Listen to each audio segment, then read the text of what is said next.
குட்டீஸ், நம்மளோட குட்டி ஹிந்தி லேர்னர் சேனல்ல இன்னைக்கு நம்ம பார்க்க போறது विशारद पूर्वा फर्स्ट पेपरला सेकंड एक्सरसाइज पठित पुस्तक के आधार पर नंबरों वाली तिजोरी पाठ का सारांश. அதாவது நம்ம சப்ஜெக்ட்ல கொடுத்துருக்க அந்த புக்கு படி நம்பரம் வாலி திஜோரி அதோட சாராம்ஸ் என்ன அப்படிங்கறத நம்ம இங்க சொல்லணும். நம்மளோட ஓன் ஆன்சர் இதை சொல்லக்கூடாது. அந்த புக்ல இருக்கிறத பேஸ் பண்ணி சொல்லியிருக்காங்க. கஹானிகார் கா பரிச்சய, இது ரைட்டரோட इंट्रोडक्शन. नाम அவரோட பேரு ஸ்ரீ கும்பர் சுரேஷ் சிங். அடுத்து ஜன்மஸ்தான் உத்தர் பிரதேஷ், அவர் பிறந்த இடம் வந்து உத்தர் பிரதேஷ். ஜீவனி, ஜீவனினா அவரோட வாழ்க்கை. ஜன்ம ராஜ் பரிவார் மே ஹுவா, அவர் வந்து ராஜ பரிவார் ராஜ குடும்பத்துல பிறந்தாரு. சாகித்யமே கஹ்ரி ருச்சி தி, அதாவது இலக்கியத்துல அவருக்கு ரொம்ப ஆர்வம் இருக்கு அப்படின்னு சொல்றாங்க. சாகித்யிக் பரிச்சய அப்படின்னா இலக்கியத்துல அவரோட அறிமுகம் என்ன அப்படின்னா பசு பக்ஷியம் சர்வாதிக் லேக்கன், அதாவது பசு பக்ஷினா அனிமல்ஸ் பத்தி அவர் நிறைய எழுதியிருக்காரு. கைய புஸ்தகே பாரத் சர்க்கார் துவாரா புரஸ்கிருத், அதாவது இவரோட நிறைய புஸ்தகங்கள் வந்து இந்திய அரசாங்கத்தால வந்து விருது வழங்கப்பட்டது அப்படின்னு சொல்றாங்க. சாராம்ஸ், இப்போ இதோட சாராம்ஸ் என்ன அப்படின்னு பார்க்கலாம். नंबरों वाली तिजोरी श्री कुंवर सुरेश सिंह का एक हास्य व्यंग्य कहानी है. அதாவது நம்பரோம் வாலி திஜோரி அப்படிங்கிறது இந்த ரைட்டரோட ஒரு நகைச்சுவையான கதை அப்படின்னு சொல்றாங்க. திஜோரி கி கஹானி ஹை, இது ஒரு திஜோரி அப்படின்னா நம்ம வந்து முன்னாடிலாம் அந்த தண்டவாள பெட்டி அப்படின்னு சொல்லி வச்சிருப்பாங்க. பீரோ கிடையாது, இது வந்து சின்னதா இருக்கும். அது வந்து அது எப்போ யூஸ் பண்ணுறவங்களுக்கு மட்டும்தான் அதை ஓப்பன் பண்ண தெரியும், மற்றவங்களாம் அதை யூஸ் பண்ண தெரியாது. அந்த மாதிரி இது வந்து நம்பர் போட்டு லாக் பண்ணியிருப்பாங்க. அதனால தான் நம்பரும் வாலி திஜோரி அப்படின்னு சொல்லியிருக்காங்க. இது வந்து ஜிஸ்கா நம்பர் கிசிக்கும் மாலும் நகிதா, இதில் இருக்க அந்த நம்பர் வந்து யாருக்குமே தெரியல. கேவல் கம்ரே கி சோபா படா ரஹி தி, அது வந்து ஒன்லி அது வந்து அந்த ரூமை வந்து அழகுபடுத்திட்டு மட்டும்தான் இருக்கு அப்படிங்கிறாங்க. जब राजा ने उसे हटाने का आदेश दिया, அந்த ராஜா வந்து அது என்னத்துக்கு இடத்த அடைச்சிட்டு இருக்கு அப்படிங்கறனால அது அந்த இடத்த இருந்து ரிமூவ் பண்ண சொல்லி ஆர்டர் பண்ணிட்டாரு. तो लेखक ने उसे घर ले जाने की अनुमति मांगी, लेकिन स्वाति मैनेजर ने तिजोरी खुद ले ली. ஆனா அந்த மேனேஜர் வந்து செல்ஃபிஷா இருக்காரு. ஸோ அவர் என்ன பண்றாரு, அவரு எடுத்துட்டு போயிடுறாரு. இந்த மாதிரி இந்த கதையோட சுருக்கம் சொல்லியிருக்காங்க. அடுத்து பாருங்க, ராஜ் சேவா அப்படின்னா அரசவை, அதுல வந்து வேலை செய்யறது எப்படிங்கறத சொல்றாங்க. கஹானிக்கு சுருவாத் மே லேக்கக் ஆஜ் கே சர்க்காரி பாபுவும் பர் வியங்கிய கஹதே ஹை, அதான் இந்த கதையோட தொடக்கத்துல எழுத்தாளர் என்ன பண்றாரு, இன்னைக்கு அரசாங்க வேலையில இருக்கவங்க வந்து எப்படி பாசாங்க செய்யறாங்க அப்படிங்கறத கேலி பண்றாரு. வே கஹதே ஹை கி ராஜா ரைசோं की सेवा आसान नहीं थी, அதாவது இன்னைக்கு வந்து அந்த ராஜாக்கள் பிரபுக்கள் கிட்ட எல்லாம் வேலை பார்க்கறது ஈஸியான வேலை கிடையாது அப்படிங்கிறாரு. जहां सरकारी नौकरी में आराम होता है वहीं तालुकेदारों की नौकरी दिन रात की मेहनत मांगती थी, அதாவது இங்க அரசாங்க வேலையில இருக்கவங்க ஈஸியா வேலை பார்க்கறாங்க. ஆனா அந்த ஜமீன்தார் கிட்ட எல்லாம் வேலை செய்யறது வந்து நைட்டும் பகலும் ஓய்வு இல்லாம வேலை செய்யறது, அந்த மாதிரி வேலை அப்படின்னு சொல்றாரு.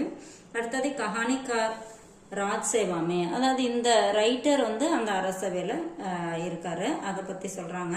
கஹானிகார் கே சாச்சா ராஜகே நௌகர்தே, அதாவது இந்த எழுத்தாளர் ரைட்டர் இருக்காரு இல்லையா, அவரோட சித்தப்பா வந்து அங்க வேலை செஞ்சுட்டு இருந்திருக்காரு. உன்கி சிபாரிசே லேக்கோ வகா நௌக்கரி மிலி, அவரோட சிபாரிசு அதாவது அவரோட ரெக்கமெண்டேஷன்ல இவருக்கு அங்க வேலை கிடைச்சது அப்படின்னு சொல்றாங்க. மேனேஜர், இங்க வந்து ஒரு மேனேஜர் இருக்காரு. ராஜா சாஹப் சோட்டே தே, அந்த ராஜா வந்து ஒரு சின்ன வயசுக்காரரு, சின்ன பையனா இருக்காரு. इसलिए अदालत ने एक भारी शरीर वाले मैनेजर को नियुक्त किया, அதனால அந்த கோர்ட்ல என்ன பண்ணிட்டாங்க, இவருக்கு வந்து இவரை பாத்துக்கிறதுக்காக ஒரு நல்ல வாட்டசாட்டமான ஆளை வந்து மேனேஜரா அப்பாயிண்ட் பண்றாங்க. वे हर समय राजा के साथ रखते और हर काम में दखल देते थे जिससे लोग परेशान रखते थे, அதாவது அந்த மேனேஜர் இருக்காரு, அவர் எல்லா நேரமும் அந்த ராஜா கூடவே இருக்காரு, அவரோட எல்லா விஷயத்திலையும் தலையிடுறாரு. அதனால மக்கள் வந்து ரொம்ப விரக்தி அடைஞ்சிடறாங்க, ஏன்னா இவர் எப்ப பார்த்தாலும் கூடவே இருக்காரு அப்படிங்கிற மாதிரி நினைக்கிறாங்க. அடுத்தது நம்பரும் வாலி திஜோரி, அதாவது நம்பர் லாக் கொண்ட அந்த திஜோரி அப்படின்னா பெட்டி. அந்த ஒரு பீரோ மாதிரி இல்லாமல் ஒரு சின்ன பாக்ஸாக இருக்கும், இருந்தாலும் அதை தூக்க முடியாது, நல்ல வெயிட்டாக இருக்கும். யாராலையும் எப்பயும் திறக்கிறவங்க அது எப்படியாவது டெக்னிக்காக திறக்கிற மாதிரி இருக்கும். இங்கே இந்த கதையில் வர்றது வந்து நம்பரை யூஸ் பண்ணி திறக்கிற மாதிரி இருக்கு, அதனால நம்பரும் வாலி திஜோரி அப்படின்னு கொடுத்துருக்காங்க. ராஜா கே கம்ரே மே ஏக் சுந்தர் லேக்கின் நம்பர் வாலி திஜோரி தி, அதாவது ராஜாவோட அறையில வந்து ஒரு அழகான ஆனா நம்பருடைய ஒரு பெட்டி இருந்தது.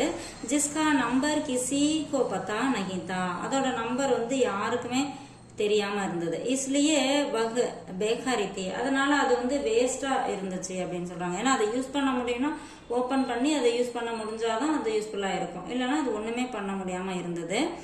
கை கோசிஸும் கே பாத் பி வகு நஹி குழி, அதாவது நிறைய பேர் அதை ட்ரை பண்ணியும், கோசிஸ் அப்படின்னா ட்ரை பண்றது, நிறைய பேர் ட்ரை பண்ணியும் அதை வந்து ஓபன் பண்ண முடியல. तो राजा ने उसे हटाकर नई तिजोरी लगाने को कहा, அதனால ராஜா என்ன பண்ணிட்டாரு, அந்த பெட்டியை எடுத்துட்டு வேற புது பெட்டி நம்ம வச்சுக்கலாம் அப்படின்னு சொல்லி சொல்றாரு.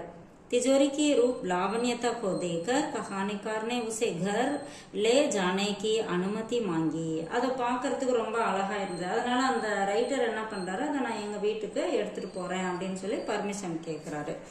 ராஜானே மான்லே, ராஜா வந்து ஒத்துக்கிட்டாரு, சரி எடுத்துட்டு போங்க அப்படின்னு சொல்லிட்டு. லேக்கின் மேனேஜர்னே உசே கூத்து லேலியா, ஆனா மேனேஜர் என்ன பண்ணாரு, அவரு தன்னோட வீட்டுக்கு எடுத்துட்டு போறாரு. திஜோரிக்கு பேண்ட், அதாவது இந்த பெட்டியால என்ன பிரைஸ் கிடைச்சாத, பிரைஸ்னா இந்த இடத்துல ஒரு பனிஷ்மெண்ட் கிடைக்குது, அதை தான் இங்க சொல்லியிருக்காங்க. என்ன அப்படின்னா, மேனேஜர் நே திஜோரி கோ घर की शोभा के लिए मंगवाया, அதாவது மேனேஜர் வந்து அந்த பெட்டியை வந்து அவங்க வீட்டை அழகுபடுத்துறதுக்காக கொண்டுட்டு வந்துட்டாரு. உன்கி பத்னி மாய்க்கே கை हुई थी, அவங்க வைஃப் வந்து அவங்க பிறந்த வீட்டுக்கு போயிருந்தாங்க. தபி டாக்கு ஆ கயே और उन्हें पीटा क्योंकि तिजोरी का नंबर उन्हें नहीं पता था, அதாவது அப்போ வந்து கொள்ளைக்காரங்க வராங்க, வந்துட்டு அந்த நம்பரை கேட்டு இவருக்கு தெரியல இல்லையா, யாருக்குமே தெரியல, இருந்தாலும் இவர் அழகுக்காக கொண்டு வந்து வச்சிருந்தாரு. அந்த கொள்ளைக்காரங்க வந்தவங்க இதை திறந்து காமி அப்படின்னு சொன்னோன்னே இவருக்கு நம்பர் தெரியாதனால போட்டு நல்லா அடிச்சிட்டாங்க. பாத்மே டாக்கு பாகையே, அப்புறம் அந்த திருடங்க வந்து ஓடிட்டாங்க, எவ்வளோ நேரம் அங்கே இருப்பாங்க, அப்புறம் வந்து ஓடிட்டாங்க.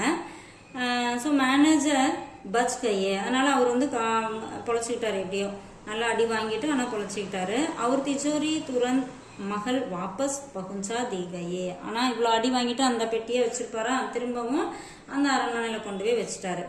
பேட்கே நீச்சே, அதாவது மரத்துக்கு கீழே.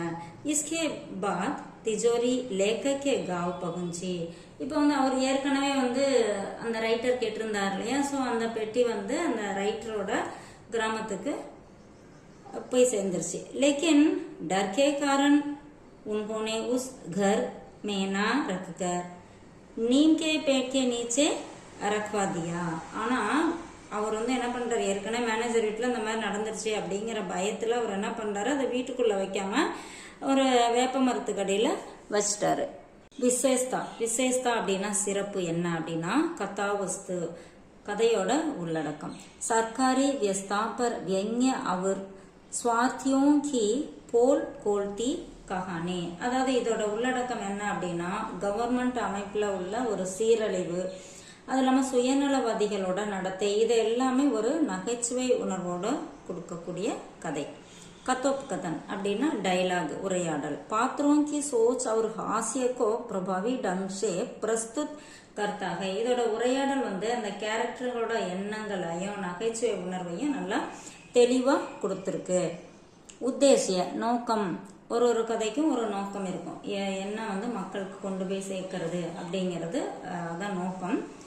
पाठकों के मन में जिज्ञासा व हास्य उत्पन्न करना, அதாவது இதுல வந்து வாசகர்களோட அந்த படிக்கிறவங்களோட உள்ளத்துல ஒரு சுவாரஸ்யம் அப்புறம் நகைச்சுவை உணர்வையும் எழுப்புது, இதான் இதோட நோக்கமா இருக்கு அப்படிங்கிறாங்க. பாஷா சைலி, லாங்குவேஜும் அதை சொல்லியிருக்க நடை, எப்படி சொல்லியிருக்காங்கிற ஸ்டைல். व्यंग्यात्मक और ரோச்சக் பாஷா, அதாவது ஒரு நகைச்சுவையாகவும் இன்ட்ரெஸ்டாகவும் இருக்கு அப்படிங்கிறாங்க.